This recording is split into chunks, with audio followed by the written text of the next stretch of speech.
What's up, guys, and welcome back to the Realistic Rumour of the Wrexham. This is episode number 49, and as we're going to round off the month of December and the year of 2025 in today's episode, facing Stoke, Middlesbrough, Coventry and Bristol City, we are heading towards halfway through the season, ninth in the table right now, 31 points, 2 adrift of Bournemouth in the playoff spots. We're looking cosy right now. As we know, our target was to finish mid-table. That was the board's objective. My personal goal was to avoid relegation. And right now we're about 15 points ahead of those in the drop zone. So feeling good going into the middle stage of the season. We won two of our 4 games in the last episode. 2 1-0 away wins as well against Millwall and Huddersfield. Those were our second and third clean sheets in our last 5 games. So nice that we're shoring up the defence a little bit. We also featured a draw and then a shock defeat at home to then second bottom Bristol City. We did lose Jewison Bennett to a 3-month injury in that Ipswich draw.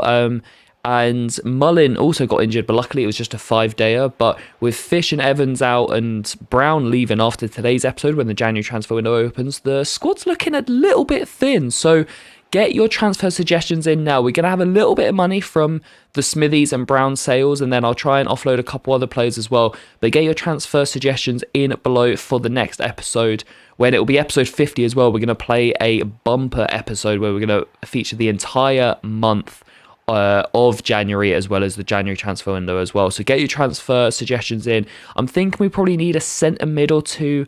Maybe I think we're all right in the wing spots. Maybe a defender of some sorts as well. Christie's obviously retiring at the end of the season, so we're going to need a long-term replacement at right back.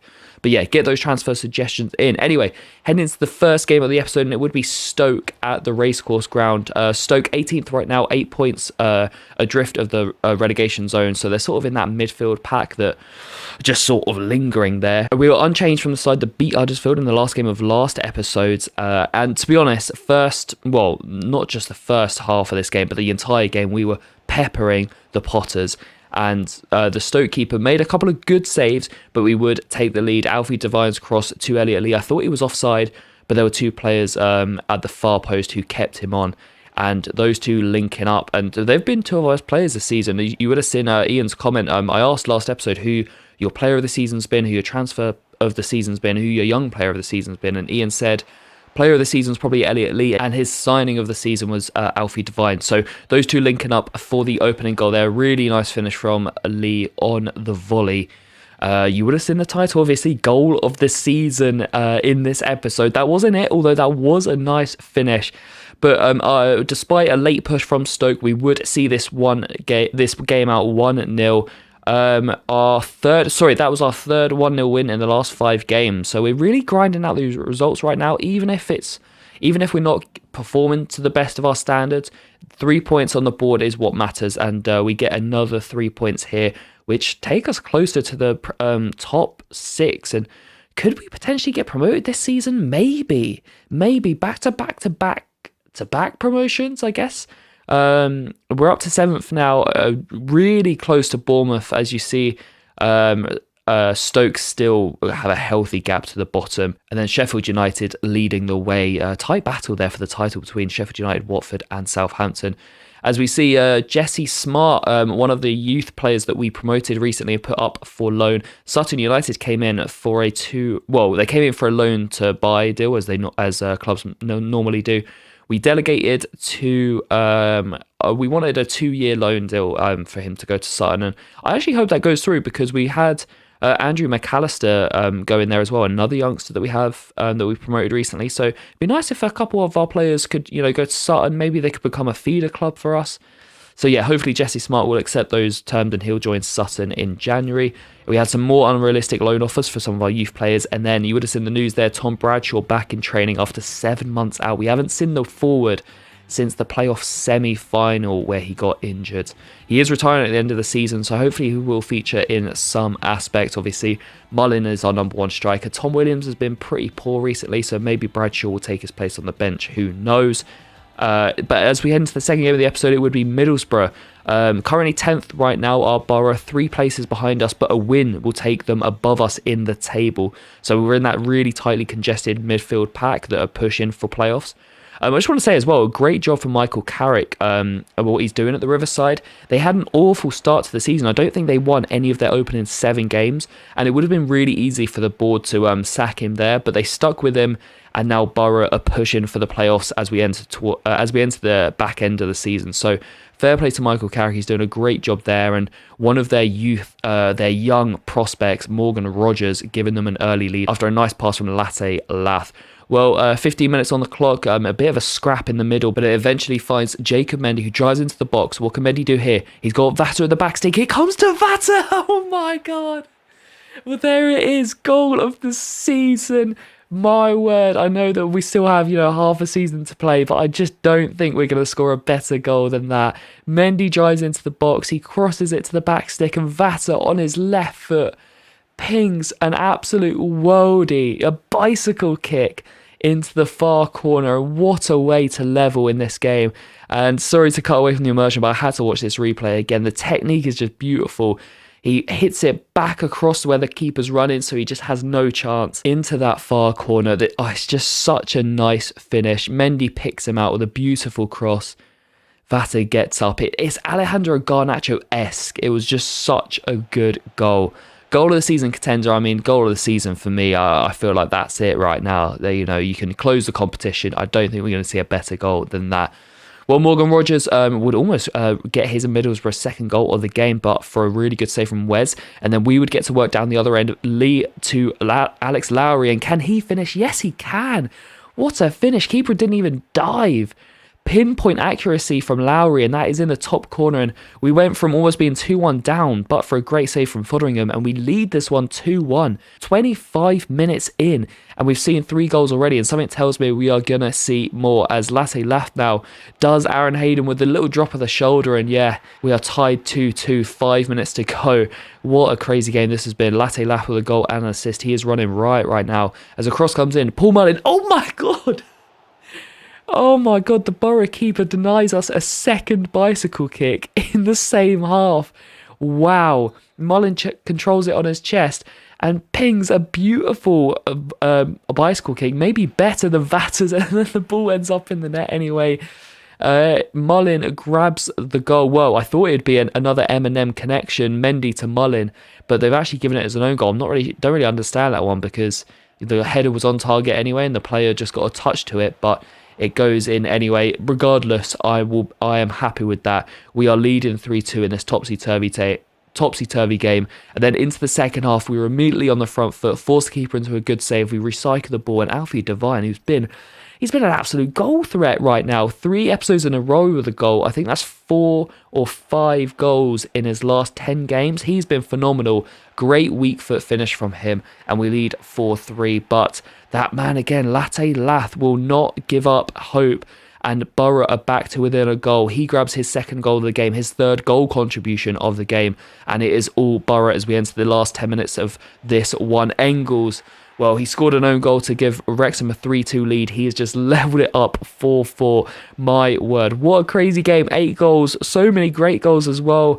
Can Middlesbrough cause one more upset? Yes, they can. Oh, no. McGree with the finish. It's another phenomenal finish. We've seen 4 or 5 really good goals today. And McGree, 4-2 down Borough were in this half. They've come back to lead this one 5-4, and it looks like the winner. The Riverside are going crazy.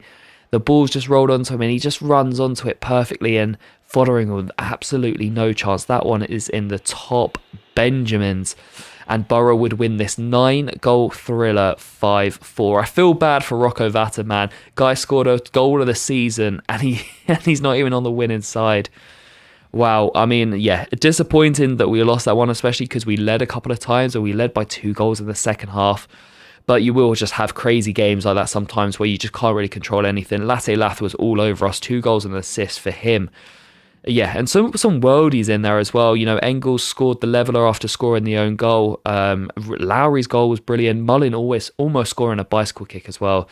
But that victory for Middlesbrough takes them above us in the table, and we are back to the drawing board, unfortunately, as Jesse Smart's loan deal will go through with Sutton, and then Curtis Griffiths, another one of our youngsters, the Welsh defender, A loan bid comes in from him from Grimsby, so again we delegate for a 2-year loan deal. I'm glad the offers are coming in for the youngsters. I want to get them out playing regular football, and hopefully they can do so, as a few of them will be heading out in January. And then fantastic news, George Evans is back in training, so he'll be with us. Even though he says he's ready to play again, he'll be with us hopefully in the next couple of games. Normally when they are back to training, they're not quite fit yet, but he definitely will be with us soon, that is for sure. We're heading into the third game of the episode. It would be Coventry at home, back at the racecourse, as we take on Haji Wright and his Coventry side. Haji Wright's been on fire this season. 9 goals for the American, and he is hot in form. Well, we have our own forward who is not as in form. He is still our top scorer, and despite him only having 9 goals on the calendar, on the campaign, 9 in 23 for Paul Mullin, who, that's still a decent record for a newly promoted side. We're just so used to him bagging, almost a goal a game. We don't, I just feel like his confidence isn't as high as someone like Haji Wright's right now. But Paul Mullin would give us a 6-minute lead, a really good finish from him. But Coventry would come back, they would look quite strong, and Howley and Fotheringham with a howler, as the shot is straight at the keeper and he gets 2 strong hands to it, but it still somehow goes in, and the Coventry fans in the background go crazy as they see their side equalise quite soon after conceding. And then Haji Wright, Fotheringham may have been at fault for the first goal, but he denies a 2-1 lead for Coventry there. And then Alex Lowry driving into the box, finds Vatter at the back stick. Can he cut it back? He does. Lee, good block there. End to end this one right now. And Coventry, just like Middlesbrough, if they beat us, they will go ahead of us as well. So this is a big game for us, as from that chance, Coventry go down the other end, and Haji Wright, we touched on him at the start of the game. He is their threat right now, and he grabs his 11th goal of the season, and gives Coventry a 2-1 lead. Just like in the Borough game, we were so close to being 2-1 down, we then went 2-1 up. The reverse happens to us here. Lee's shot is blocked. Coventry go down the other end and grab the go-ahead goal. Well, in the second half, ball playing around, Wrexham looking for an equaliser. Alfie Devine's whipped effort hits the post, actually. Keeper didn't even dive for it. It was a bit of an odd one there. Maybe just wrong-sighted. And then Christie finds Elliot Lee with a beautiful cutback. He then finds Mullin, whose shot goes agonisingly wide, as PM10 looks for his and our second goal of the game. We were pushing for that equaliser, and because we were pushing, gaps were opening up out the back, and Josh Earl diving in there, letting Haji Wright go through, and he would grab his second and the Sky Blues' third goal of the game, and that would be the dagger. Coventry take a 3-1 lead and a 3-1 victory here in North Wales to see them go above us in the table. A big win for Coventry as they look to push for the playoffs. They made the playoffs. They lost the playoff final last season in real life, and they're looking to return there in game and hopefully get a return to the Premier League. And 3 points and 3 goals here at Wrexham will do them just perfectly. Paul Mullin gave us the perfect start. 6 minutes in, he grabs his 9th goal of the season, but Coventry came back and scored 3 unanswered goals. Haji Wright, the American, is just hot on form right now. He grabbed his 11th and 12th goals of the season, and his 5th in his last 4 to give his side a big 3 points that, like we said, will move them above us in the table. Coventry now 2 points ahead of us, and all of a sudden we're 6 points adrift of the playoffs. Couple bad results and you drop quickly, and we'll look to bounce back with a game against Bristol City. But before then, we're at the halfway stage of the season right now. 23 games in, 10 wins, 4 draws, 9 defeats, -1 goal difference, 34 points on the board. Incredibly happy with where we are right now. The board's objectives was to finish mid-table. I wanted to avoid relegation. We're like a good 15, 16 points ahead of the drop right now. So even if we drop off a little bit, I'm still confident that we will stay up, but very happy with how this season is going so far. As we see Jesse Smart's loan deal to Sutton, his 2-year loan deal is confirmed. And then Curtis Griffiths will be heading to Grimsby as well.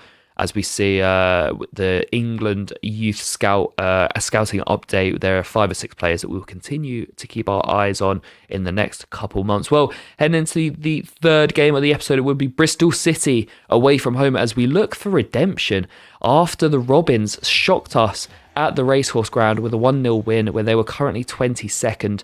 That win seemed to have propelled them though and given them some confidence. They're now up to 20th in the league and above the relegation zone. So they're looking to complete a league double over us. We're looking to get back to winning ways after the disappointing result against Coventry. Well, we would make 4 changes coming into this one. Williams, Roberts, Brown and Chambers all in. This, of course, is Alan Brown's last game for the club before he heads to Middlesbrough in the January transfer window. Well, after a couple of good saves from the Bristol City keeper, a really soft free kick was given against Koulibaly. I'm not quite sure about this one.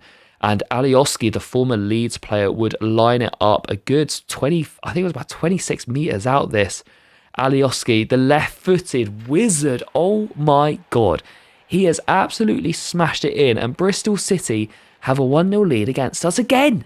Oh, I'm sick of these Robins. Bristol City leads, and it's through a great goal. I mean, Fotheringham couldn't have really done anything about this. A fantastic finish from Alioski.